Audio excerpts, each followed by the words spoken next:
दिन सुरेश गुलाब के फूल लेने के लिए जैसे ही अपने गोदाम के अंदर जाता है तो वह लाइट को ऑफ पाता है। उसके गोदाम की लाइट कभी भी ऑफ नहीं रहती थी, लेकिन उस दिन उसके गोदाम की लाइट ऑफ थी। जैसे ही वो गोदाम के अंदर घुसता है उसको आह ऊह की आवाज़ सुनाई देती है। उसको ऐसा लगता है कि जैसे कोई दर्द से कहरा रहा है। और इसके बाद वह जैसे ही अपने गोदाम की लाइट ऑन करता है उसकी आंखें फटी की फटी रह जाती हैं। उसकी पत्नी शीला पूरे कपड़े उतार करके अपने बॉयफ्रेंड के साथ डॉगी स्टाइल में मज़ा ले रही होती है। लाइट होने के बाद भी लगभग 10 मिनट तक शीला अपनी खुदाई करवाती रहती है और जब तक उसका लावा बाहर नहीं आ जाता है तब तक वो नहीं हटती है।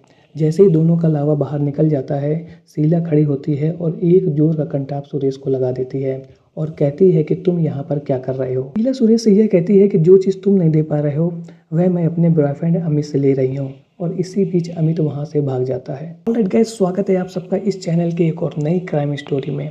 आज का वीडियो बहुत इंटरेस्टिंग है, वीडियो बहुत ही पसंद आने वाला है आपको, इसलिए वीडियो को लाइक और चैनल को सब्सक्राइब जरूर कर लें क्योंकि ऐसे ही इंटरेस्टिंग वीडियो मैं आप लोगों के लिए हर रोज़ लाता रहता हूँ। कहानी की शुरुआत होती है लखनऊ से। लखनऊ के रहने वाले सुरेश अपनी माँ, पत्नी और 3 बच्चों के साथ रहते हैं।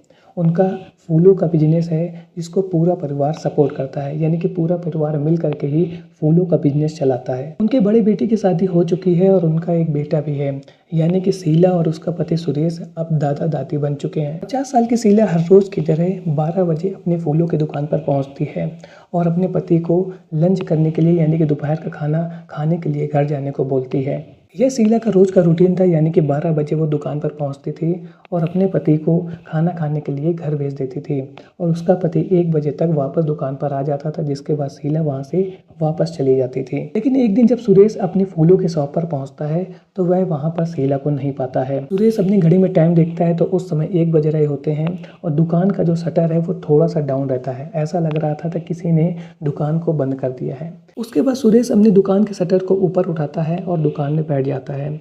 इसी बीच वहाँ पर एक ग्राहक आता है और बोलता है कि मुझको 5 किलो गुलाब के फूल चाहिए।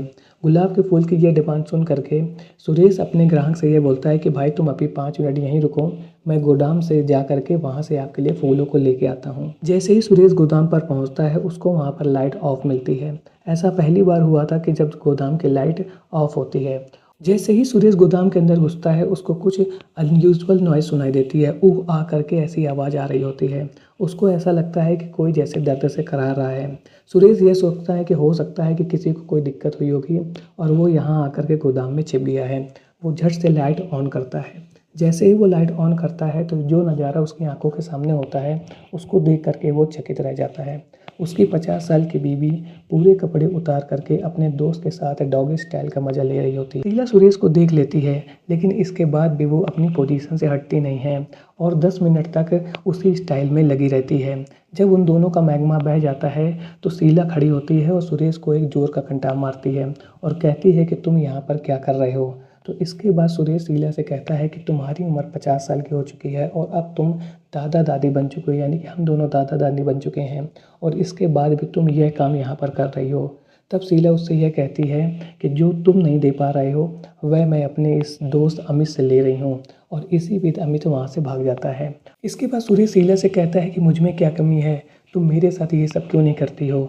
तो शीला सुरेश से यह कहती है कि तू बेवड़ा है, दिन रात दारू के नशे में पड़ा रहता है और अमित है जो रोज़ मेरी गर्मी बुझाता है। वो रोज़ मेरे आगे और पीछे के छेदों में अपना गर्म लावा भरता है जिससे मुझको बहुत ज़्यादा ठंडक मिलती है और इसी वजह से मुझे अमित के साथ चक्कर चलाना पड़ा। अमित हर रोज़ मेरी गर्मी को शांत करता है और मैं उसके साथ 12 से 1 बजे तक गोदाम में साथ रह करके अपनी पूरी गर्मी को दूर करती हूँ। यदि तुझ में दम है तो तू भी दमदार बन, मैं अपना पीछे वाला छेद तुमको बजाने के लिए दूंगी। और ऐसा कह करके शीला वहाँ से चली जाती है। सुरेश कुछ देर तक गोदाम में ही अपना सर पकड़ के बैठा रहता है और इसके बाद वह गुलाब के फूल ले करके उस ग्राहक के पास आता है। तो उसका ग्राहक ये कहता है कि अरे भैया इतना टाइम कैसे लग गया है। तो सुरेश उस ग्राहक से कुछ नहीं बेचता है और 5 किलो गुलाब के फूल बेच करके अपनी दुकान को बंद करके वहाँ से चला जाता है। सुरेश मन ही मन बहुत दुखी हो रहा होता है, लेकिन वो इस बात को परिवार में किसी के साथ भी जिक्र नहीं करता है। अचानक 1 हफ्ते बाद शीला घर से गायब हो जाती है। घर वाले हर जगह उसको ढूंढते हैं, रिश्तेदारों में फ़ोन करते हैं, आस पड़ोस में पूछते हैं, लेकिन उसके बारे में कुछ भी पता नहीं चलता है। सुरेश को इस बात का अंदाज़ा हो जाता है कि शायद शीला एक बार फिर से अमित के साथ भाग गई है, क्योंकि उसने उसको रंगे हाथों गोदाम में पकड़ा था। और शीला अब यह भी जान गई थी कि सुरेश अब उसके रिश्ते के बारे में जान चुका है, तो इसलिए वो यहाँ से भाग गई है। घर की बदनामी ना हो इसके लिए सुरेश और उनका पूरा परिवार इस बात की कंप्लेन कि शीला घर से गायब हो गई है पुलिस स्टेशन में नहीं करते हैं। लेकिन जब पुलिस को इस बात की जानकारी मिलती है तो वे वहाँ पर पहुँचते हैं और मोहल्ले वालों से बातचीत करते हैं। तब मोहल्ले वाले पुलिस वालों को 8 साल पहले हुई उस घटना के बारे में बताते हैं जो कि सुरेश की सबसे बड़ी गलती थी। पुलिस वालों को मोहल्ले वाले ये बताते हैं कि 8 साल पहले शीला भी इसी तरीके से अंशुल नाम के एक लड़के के साथ भाग गई थी। अंशुल ने शीला को दिन रात खोदा था और उस खुदाई से इनको 2 बच्चे भी हुए थे। जब शीला का अंशुल से मन बढ़ गया था तो वह वापस अपने घर आ गई थी, लेकिन परिवार वाले शीला को एक्सेप्ट करने को तैयार नहीं थे। लेकिन सुरेश ने मजबूरीवश या किसी बात को सोच करके शीला को घर में रहने दिया था और उसके दोनों बच्चों को भी एक्सेप्ट कर लिया था। लेकिन शीला की आदतों में अभी बिल्कुल भी सुधार नहीं हुआ है और वो घर में ही रह करके अपने पति की पिटाई करती थी और अपने दूसरे दोस्तों के साथ होटलों और दूसरी जगह में जा करके खुदाई कराती थी। और इन सब बातों को सुरेश बहुत अच्छी तरीके से जानता था, लेकिन उसने अपनी आंखों में अभी भी पट्टी बांध रखी है। पुलिस वाले मोहल्ले वालों की इस पूरी बात को सुन करके वहाँ से चले जाते हैं और वो किसी भी प्रकार का एक्शन नहीं लेते हैं, क्योंकि परिवार वालों की तरफ से अभी किसी भी प्रकार की रिपोर्ट नहीं लिखाई गई है। पुलिस का यही कहना है कि ये उनके पारिवारिक मैटर है और यदि वो लोग कंप्लेन करेंगे तो हम ज़रूर शीला को ढूंढेंगे।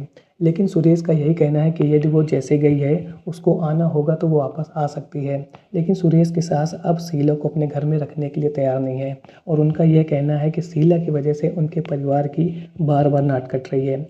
वहीं सुरेश का लड़का यह कह रहा है कि यदि माँ अपने पिता के साथ यानी कि उसके पिता के साथ नहीं रहना चाहती है तो वो उसको तलाक दे दे, यानी कि उसके पिता को तलाक दे दे और जहाँ रहना चाहती है वो यहाँ से चली जाए।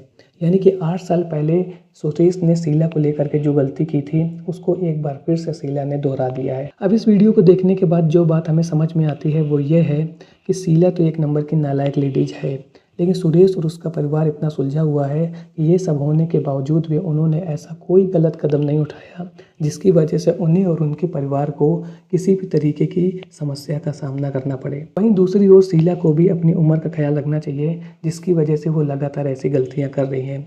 यदि उसको शारीरिक सुख चाहिए भी तो वो अपने पति से ले सकती है, लेकिन वो ऐसा ना कर करके हर रोज़ अपनी उम्र से कम लड़कों को सेट करती है और उनके साथ काम करने के बाद उन्हीं के साथ भाग जाती है। आपका इस वीडियो के बारे में क्या कहना है कमेंट सेक्शन में ज़रूर बताएं। मिलता हूँ ऐसे एक और नए इंटरेस्टिंग वीडियो में, तब तक के लिए थैंक्स फॉर वॉचिंग।